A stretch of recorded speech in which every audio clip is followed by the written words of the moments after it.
everyone, and thank you so much for joining us on it is April 11th, and we are here today with Vanessa, our licensed social worker. How long have you been with us, Vanessa? A little over a year now. A little over a year. I was going to say it's been a minute, right? So we're so lucky to have you on board, and we're having a really great conversation today about how to manage guilt. Because that is such a prevalent topic that we see in our community. And it's filled with so many nuances and so many variations. And so we're just really excited to have you with us to talk about it and yeah, and just and offer your expertise. So before we get started, I'll just tell everyone in the community, please just drop a comment and tell us where you're from and where you're listening from, and please ask us any questions. And if they're relevant to what we're talking about, I'll ask them right away. If not, I promise I'll save them for the end. But Vanessa, maybe you could introduce yourself a little bit more and talk to us about your career background and how you came affiliated with Hope for HIE. Yeah, sounds great. So, hi everyone. You may know me if you've attended any of our support events. If not, that's okay. You're welcome in the future too. So I'm a licensed clinical social worker. I'm based in New York City. I was trained as a medical social worker. So I spent several years in the hospital system, doing a mix of things, but most of my time was in the neonatal ICU. So that's why I've felt a connection with Hope for HIE by working with a lot of families who did experience HIE in the NICU. So yeah, I really enjoyed working in the NICU. It presented a lot of great opportunities to improve mental health with families in the hospital setting. We did a lot of work to standardize screening programs to catch, postpartum mood and anxiety disorders and all parents, both birthing and non-birthing partners. We did a lot of work to improve developmental outcomes for infants and encouraging families to participate in their care. And a lot of support programming that never existed. So I really enjoyed doing that work because, as many parents know, there is a lack of mental health support a lot of times in the hospital setting. And then also a lack of representation for our HIE families, for, children born at full term, born, not premature. So, really enjoyed doing that work. And then, seeing the work Hope for HIE did, I saw the lack of disconnection between discharge and home. And so I really appreciated all the work Hope for HIE has done to improve those outcomes, and make parents feel more supported from when they leave the hospital and when they go home. So started my private practice a little over a year ago, and left the hospital setting to focus more on that, but also really love the community work as well. So I've been doing some consulting work with Hope for HIE, leading the support groups, helping with the peer mentor program, helping with outreach, helping with referrals and things like that. So it's really been a joy. It's been a great variety of seeing, humans in the private practice setting and doing therapy work, but also doing some work here as well. So it's been my pleasure. You've been amazing, and you've been a pivotal part of this operation, and we couldn't have done a lot of this stuff without you. So thank you so much for everything. And now to get into the hot topic, Yes.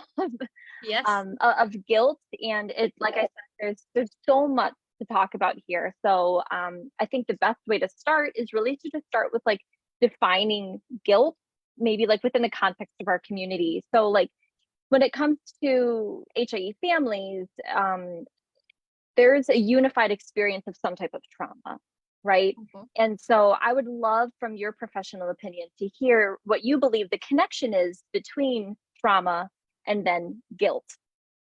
Yeah, that's a great question. Well, they're best friends, they're together pretty much exclusively.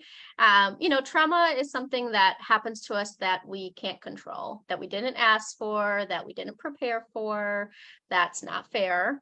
And so guilt is a reaction to that. And what the purpose of it is, it's trying to gain a sense of control. Because when we feel like we can control it, or there's something we could have done differently or could have done better, then that feels like we have some sense of control in these unknowns. And so it's protecting us. So, that's, we'll talk more about, throughout the hour, but, it's good to think about what the behavior is and what it's doing. So while it's uncomfortable and not so helpful, it is a protection. So guilt is a reaction to that trauma and giving us a sense of control. And what are, in your experience in being with us for over a year and hearing these stories, obviously while protecting the identity of all these people, of course, but I think it's still appropriate to talk about patterns that pop up within the community that you witness. So, like, what do people express guilt about? What are some manifestations of that, of what they say they're guilty for? Mm-hmm. I mean, you can think of anything at this point. I think a lot of times it comes out in survivor's guilt of, I survived it, and now what do I do, right? This happened to me. It would be easier if I didn't survive. It also didn't happen to me, right? My child experienced the HIE. I didn't experience the event. While there certainly was birth trauma, thinking of the actual injury, it's like I feel guilty that it didn't happen to me. It should have happened to me.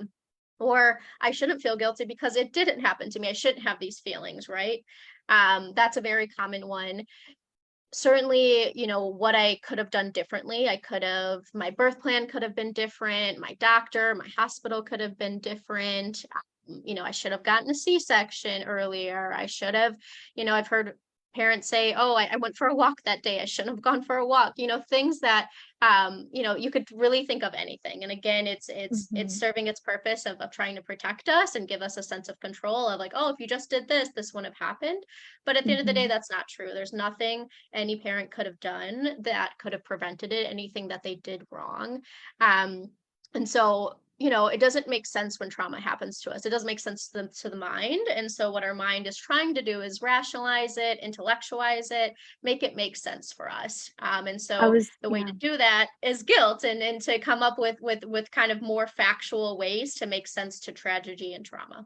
I was just going to say that because, you kept on mentioning like a sense of control over an uncontrollable situation. And I'm like, in my head, it's that, and it's just finding a reason, finding something to hold on to, Mhm. you know, rationalize, like you said, everything that's going on. So there's, we've had trauma, there's guilt. And now I think we would be remiss to not also bring up shame, Mhm. because I think those are also closely related. So, can you now maybe define the relationship between guilt and shame, and help discern the difference between those two? Yeah, that's a great question. I'm glad you asked that because a lot of times they're interchangeable, and people don't always know the difference, or they don't define the difference, and so they kind of, people use them back and forth, but they're different. So, again, guilt is, it's, oh, I should have done something different. I made a bad choice. Shame is more internalized for the person of I'm a bad person. I'm a bad parent. And so that's kind of the difference. They feed off of each other, of course. But what it turns into is guilt becomes, oh, I should have done something differently. I made a bad choice, and then it internalizes and goes deeper into a core value of ourselves of, well, I'm a bad person. I'm a bad parent. I'm a bad, whatever. I'm a bad human because of the choices I made. And um, there's also guilt and shame, and then and then you confound that with just this culture of comparison, I think, that Mm, we live with in our society in general. I mean, especially as a parent or a guardian or whatever, it's hard, especially in the face of social media too. Like, it's hard not to compare your kid with other people's mhm, kids. And so there's already that external pressure. And I'm wondering how this culture of comparison within, specifically the community of people impacted by HIE, how that can create feelings of guilt, and therefore, barriers to connecting with other people, even though support is probably the best thing that they could have in this community. mhm. So if you could maybe talk about the cyclical process of that, that would be amazing. Yeah, no, it's a great question. It's very common to compare, and like you said, I think it's a societal thing that we all do. But in the HI community, it just naturally happens because there is a wide variety of outcomes. And of course, you want to resonate or relate to a certain outcome, or you want to be with others who are going through a similar experience as you. And when that happens, that can naturally cause a little bit of a divide if you allow it. But we do see that often of, oh, my child's outcomes are not as severe as this other child, so I shouldn't feel guilty. I should be grateful, right? Or the other way around of my child's outcomes are much more severe than that child's. I can't relate to them. They don't understand my experience. But as you kind of look kind of past that, or get to know each family, you see there's so many commonalities and so many common themes that everyone experiences. And so I think it's important. One, I think it's natural and it makes sense to kind of think about and to compare, but also look beyond that and see, we have so many things also in common. How can we foster that connection? And I think it's important too, because when we face that and when we acknowledge that, then we do connect to support. Because if we listen to the guilt, we will not want to get support. We'll say, oh, well, my child is doing much better. I don't need that, right? So another family needs that. Or I'm going to be isolated. I can't talk about that because no one really understands my experience. And not to say that those feelings don't ever exist. Certainly those things can come up for people. But I think at the end of the day, there are certainly much more things that people have in common, and that connection makes a big difference, because at the end of the day, shame and guilt, they feed off of secrecy. And Mhm. that's how they grow, is when we hold it in, when we just spiral with all these thoughts. But when we say them out loud, we hear, yeah, someone else feels that way, and we get an opportunity to learn that those things aren't true, and why they're not true. So those are all important to decreasing that guilt and shame. Yeah. And so in your response, I'm hearing a lot of this concept of like self-selecting out, right? Mhm. Of um, my kid or has is more severe than yours, therefore you won't understand, or the opposite, like you said, I should be grateful, or maybe I should have more perspective, or all of the Sure. negative stuff that Mhm. happen. And that, like you said, that might result in barriers to connecting with other people. In your experience, if and when a parent may do that, does that cause problems further than later? Especially if maybe, what if their child does grow up to develop, needs, more like learning needs or whatever, or more needs for support? And is that a common thing to happen in our community? Does that, strike any chords with anyone? I guess that's what I'm wondering. Yeah, I think it can set you up for a lot of things. And I think at the end of the day, it we want to foster families reaching out more than not, not only for your child's outcomes, but for your own outcomes. And I know it's Hmm. really hard to do and really scary to face the reality of things. But we know with this condition that the best thing to do is to maximize supports, and Hmm. that's what should be done. But it's also not easy. It's not easy to face that reality, and it's still unknown, right? That's the toughest thing with HIE, is that we don't know. We don't know until they grow up. And so to make decisions in the real time that feel like much bigger decisions, or much bigger, like you're committing to a certain outcome, that's scary, right? It feels like you're Yeah. accepting something that doesn't exist yet. So again, that's a very appropriate response, and your mind is doing what it should do by saying, no, that's not happening right now, let's not deal with that, right?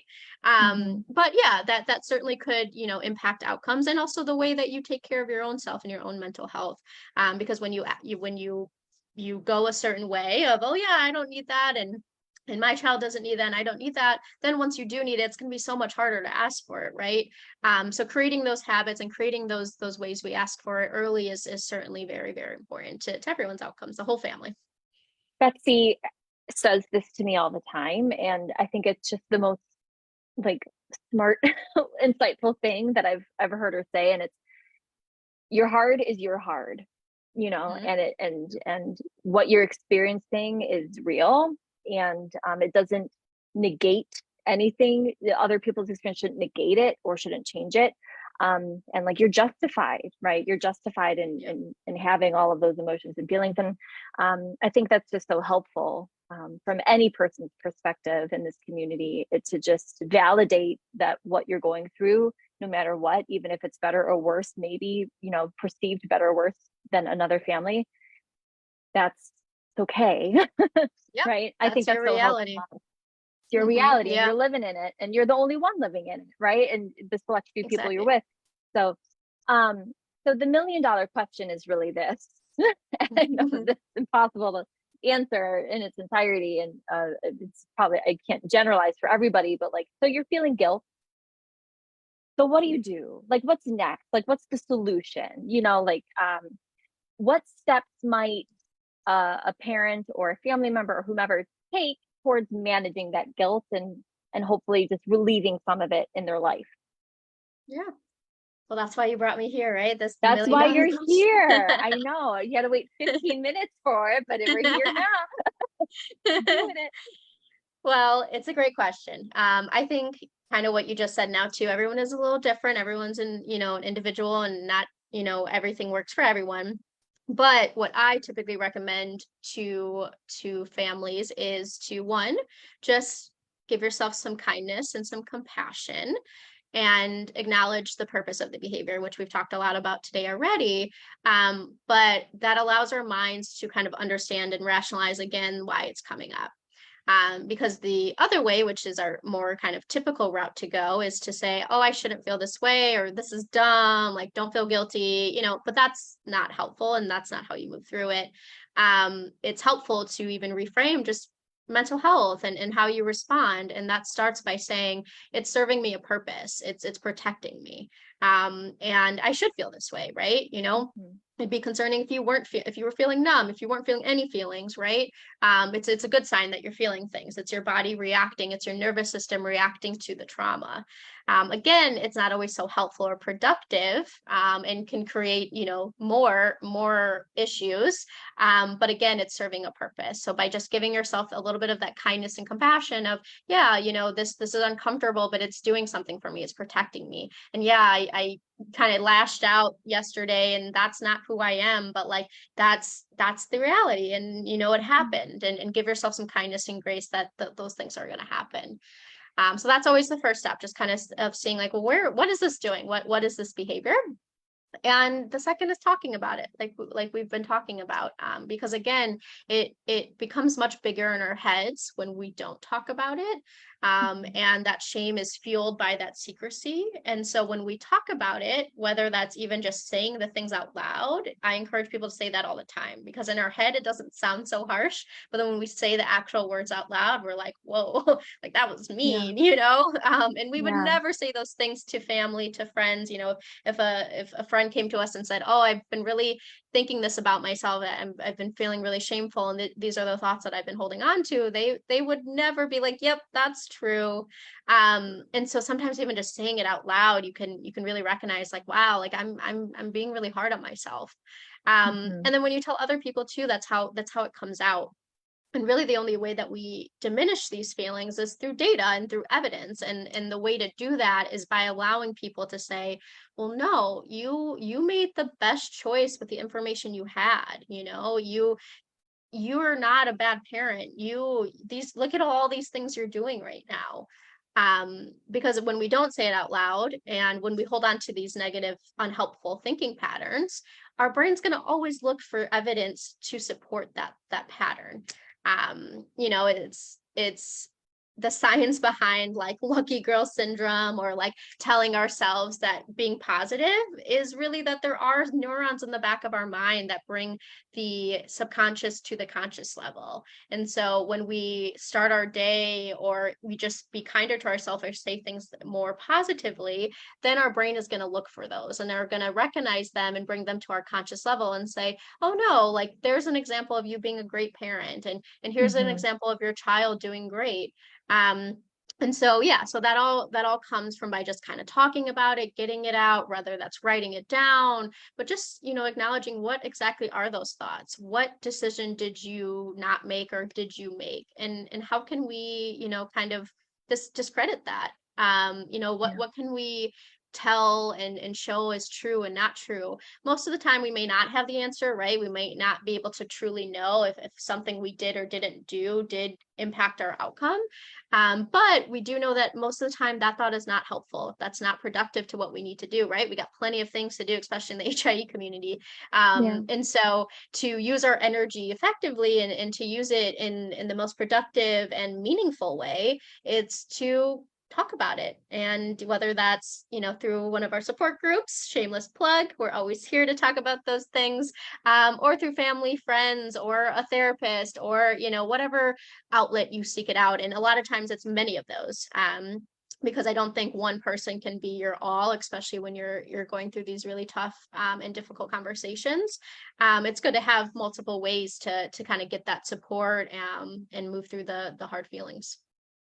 I mean, there's so much in your answer. I mean, there's addressing the negative thoughts. There's reframing the negative thoughts, Mm-hmm. because you said there's just natural confirmation bias. When we think something, we look for evidence to support it. There's advocating for yourself by asking for help, and by inviting people into your life to have those conversations, whether, like you said, it's support. I mean, that's so helpful.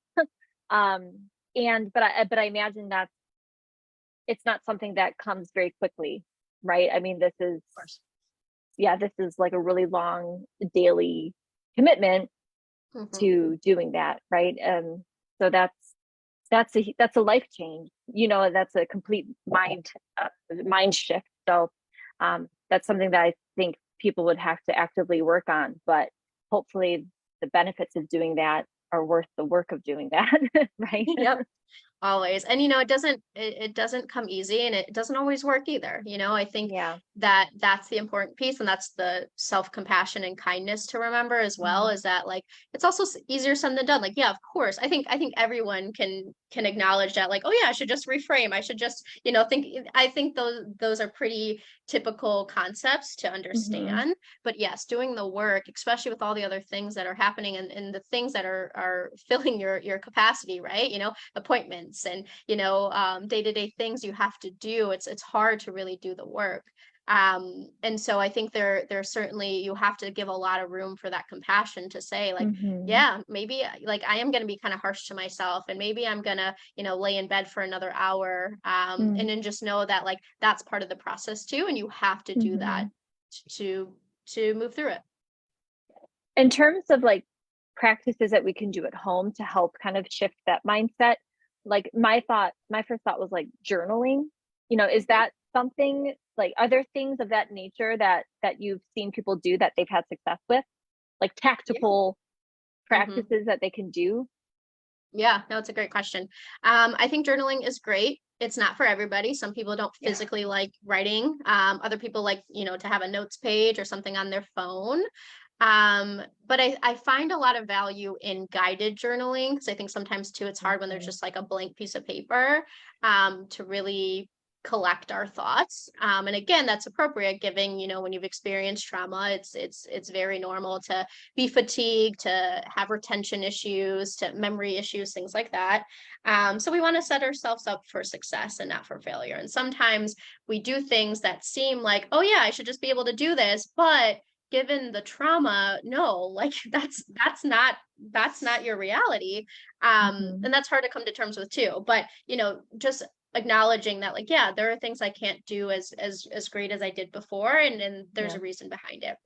So sometimes journals that have like guided prompts, questions you can answer, I find those really helpful. Hmm. And little exercises throughout your day just to shift that more negative thinking and lead to more gratitude, I think is always great. I think a classic one is just like, oh, name 3 things that you were grateful for Hmm. today. If you don't want to do that, you can certainly reframe it in a different way. Sometimes I encourage people to every day take a picture of something that brought them joy or the Hmm. best part of their day. Because when every day you're like, okay, what am I going to take a picture of? What's the best part of my day? You're going to be looking for that. It's Right. the morning you're going to say, oh, is it this coffee? No, maybe it's my lunch, or maybe it's this conversation I had with a friend. So again, that's a way to kind of reprogram our brain to think about gratitude, to think about positivity, to think about, meaning and joy. So that's another example I give. Sometimes whether it's reflecting at the end of the day with a partner or with a friend of asking them, well, what was the best part of your day? What was your favorite part?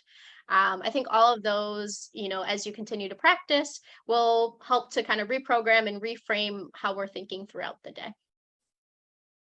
I always find the most beneficial sessions are ones where I walk away with like actual strategies, Mhm. and so those are great. So thank you so much for recommending those. Speaking of advocacy and things we can do along these terms, like how how do we explain, or how do HIE members, community members, explain their guilt and communicate their guilt, and therefore what they need? Because it might, for someone who hasn't gone through it and hasn't lived it, it might be really hard to have complete empathy as much as you try, or completely understand the totality of the emotions that that person's going through. So, what advice do you have for those parents and community members to help explain what they're going through, um, and specifically explain their guilt? Yeah, no, it's a great question. It's something that comes up all the time. And I think it's a difficult question to answer because I think every family has to do what's best for them. And I think what's important is to acknowledge the energy and the reserve you have. Most of the time, you don't have a lot of reserve because you're busy taking care of your child, you're grieving, you're processing the trauma, your day-to-day things you have to do. And so you may not have a lot of energy or reserve to really even explain or verbalize or think of how to really explain your feelings or your experiences. And so I encourage families, especially in the beginning, to just think about what energy you have, and maybe that means that someone reaches out to you and you just acknowledge the message and you let that be for then, and that's okay. I think we certainly can have guilt of, oh, I need to respond, I need to do this, I need to send thank you notes, I need to Mm-hmm. do all of these things because people are reaching out and they're providing support and they're doing the best they can. And we know too sometimes the way that they're providing support isn't always so helpful, but to them that's what they think is helpful. And so we can also hoard our feelings about that too, of like no one gets it, or they said something that was really actually hurtful. And so I think it takes a lot of work on our end to figure out, what are we holding on to? Are we holding on to that comment that wasn't malicious but it really was to us, right? Are we going to correct them? Are we not? Are we going to explain how we're feeling? And so I would say it's one size doesn't fit all, but also acknowledge that, like, yeah, maybe you don't have the energy right now to do that, and that's okay, and you shouldn't feel guilty for that. Mm-hmm. um I think there's always going to be time, whether it's in a few months, in a year, 2 years, for you to express your gratitude to someone. Thank you for supporting me that way, or to have a conversation about something that they didn't understand at the time, but for you it really hurt. So I think there will always be time for that, but I think what needs to be your focus is taking care of yourself and taking care of your family and doing what you need to do. And so, yeah, there may not always be words or how to explain or what to do. I encourage families to think about very concrete things that would help them, right? Is it, someone making a meal for you? Is it someone coming to do your Mhm. laundry? Is it, someone getting you a gift card, or, whatever it may Mhm. be, but very concrete things that would be helpful for your family. And sending that out, delegating, having a trusted family or friend be the one who does reach out to people and communicate for you. Again, all hard things appropriately to really figure out when you've experienced trauma, because again, these aren't things we're prepared for. So it's not like when you were in a great mindset, we're able to be like, okay, and this is who I'm going to pick, and this is what I'm going to say, Yeah. when these things happen. So again, it's appropriate response that once trauma has happened to us, it's hard for us to really verbalize and figure those things out. But yeah, so I would say, pick and choose what things you do want to explain and what you don't. I think as a society, there's many people who tend to be people pleasers, and so we want to explain a lot of things, or show a lot of empathy, which is great. But also know that like no is a full sentence, and you can say no to things, right? Someone may want you Let me to come tattoo out. that on my arm. Yes, no is a full sentence. Right here. Um, exactly. And that's an anxiety response. We want, over explaining is certainly an anxiety response, and it's appropriate. But also no is a full sentence. So, if someone wants to support you, take you out, do something, but you're just not feeling it, no. Your family wants to come over, no. Like it's of course very uncomfortable and hard, and not to diminish, all the reactions and ways Mhm. that individuals can respond to you, but also you need to do what's best for you. And so yeah, take it day by day, and it may not be perfect all the time, but do your best. So it's okay to be direct and explicit with what you need, but it's also okay to not feel like you owe a rationalization for it either, or Mhm, justification. That's exactly. that's Yeah. like that's liberating, right? Exactly. I give permission to everyone to say no, and it's yeah, it feels more comfortable for everyone to rationalize and over explain. Mhm. But that's you setting boundaries, and you doing the work right there is by acknowledging your capacity and what you can and can't Mhm. do, and what conversations you can and can't have. And again, it doesn't mean they don't ever have to happen, but maybe for you in that Mhm. moment it's something you can't do. Whether it's a stranger coming up to you and making a comment on your child, or it's a family member you've loved for Yeah. years, and all the conversations are extremely difficult. So you have to use your reserve appropriately. Yeah, and it's a learning experience for everyone, but you have to be the one to set the boundary, right? And that's Yeah, of something course, no that one's gonna know. Yeah. no one's going to know unless you do it.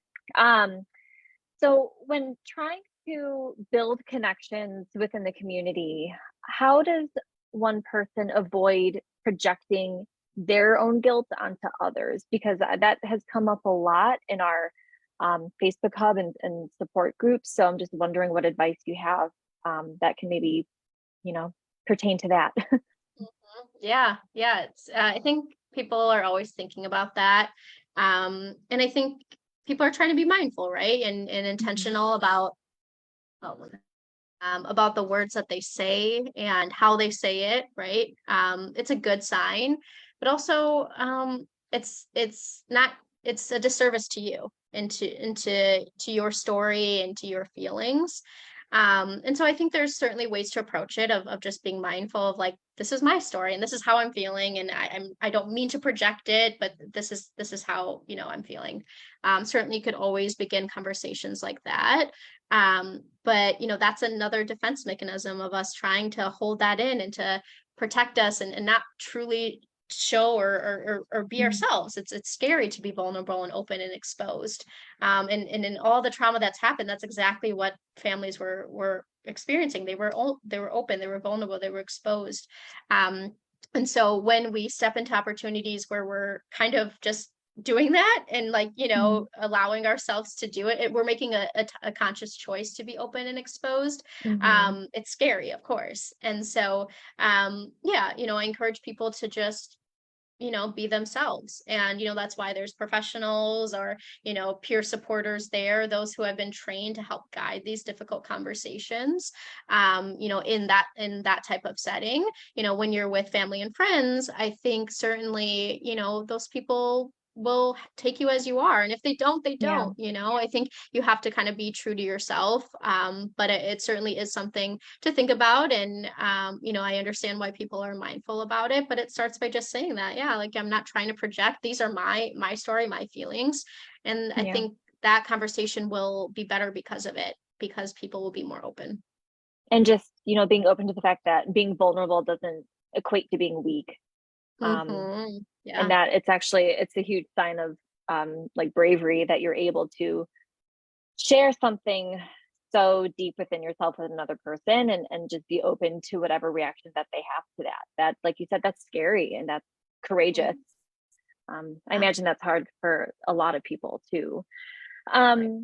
So at what point does a person say to him or herself, ideally, I need more help? Like, at Mhm. what level of guilt exists, Yeah. where, or what signs are they showing where it's like, I need more than what I'm doing for myself? What does that look Right. like? And like, what's that point of no return? Like, I need to do something now. Yeah, it's a great question.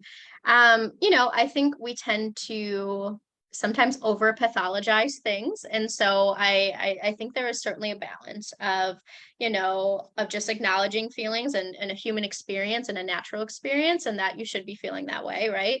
But I think once you feel like it is impacting your day to day, Mhm. and your relationships, your functioning, it's hard for you to do things, but consistently. Obviously, everyone's going to have good days and days not so great. And again, that's part of the process, and you should do that, and you should feel those things, and you should do nothing on the days that you can afford to do nothing.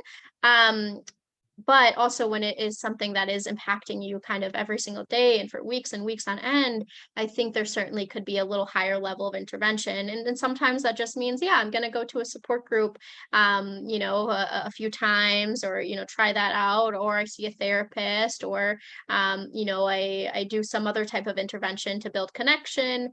I think that is usually the tell sign to say, yeah, maybe I need a little bit more support. The things I'm doing, I'm not creating as much meaning as I used to. I'm not enjoying the Mm, things I used to. Because that's what life is about at the end of the day, is, yeah. finding joy. And so, just when you're noticing it is happening every single day, and it is impacting your overall functioning, then some more help would definitely help. And what are some suggested tools or resources for a community that they can use to better understand guilt and management and vulnerability and shame and try? I mean, like, there's so All the things. 16 more terms. Um, Right. what resources from a professional standpoint do you think that they have access to that they could benefit from? Yeah.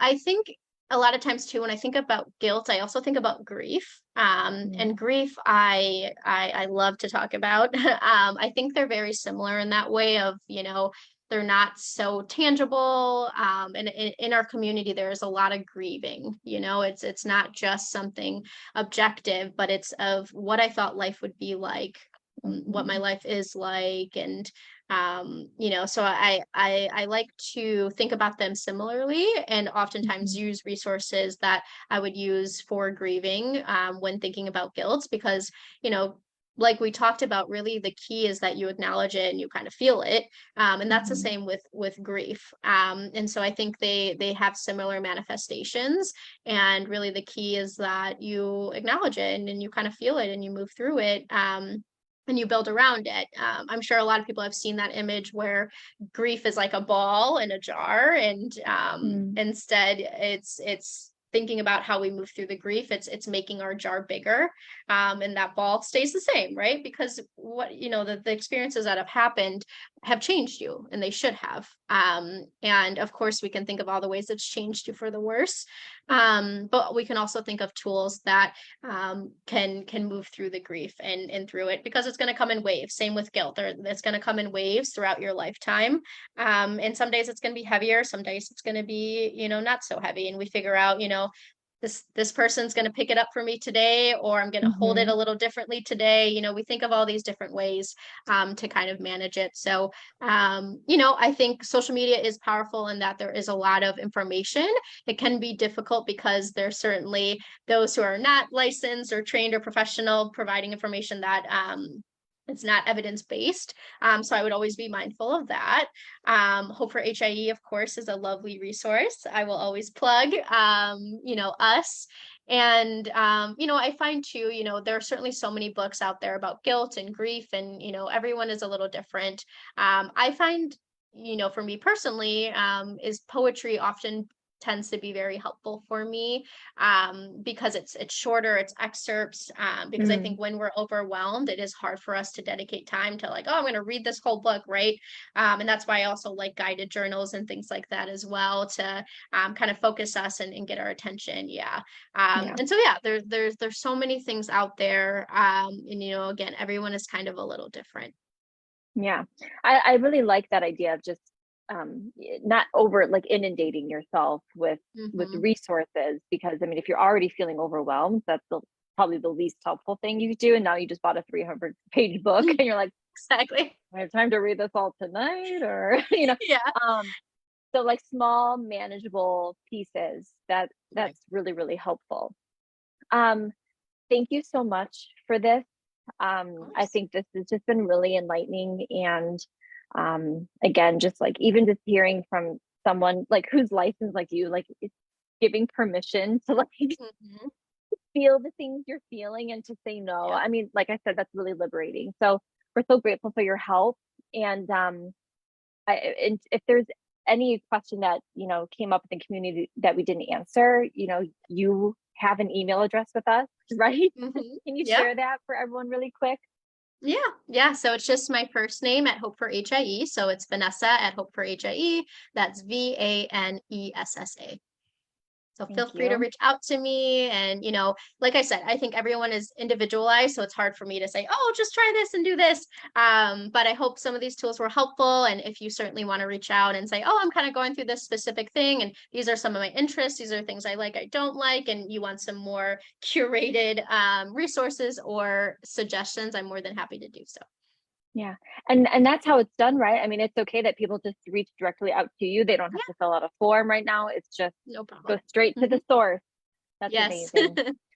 Well, we're so grateful for you and for everything you've done for this community and for all of the knowledge and wisdom that you've imposed on me and everyone else in this, 40-minute session. Thank you. And we can't wait to keep utilizing you. And we're just grateful for everything you've done. I appreciate you being here, Vanessa. All Of course, it's my honor. right. Bye, everyone. Thanks for joining us. Bye.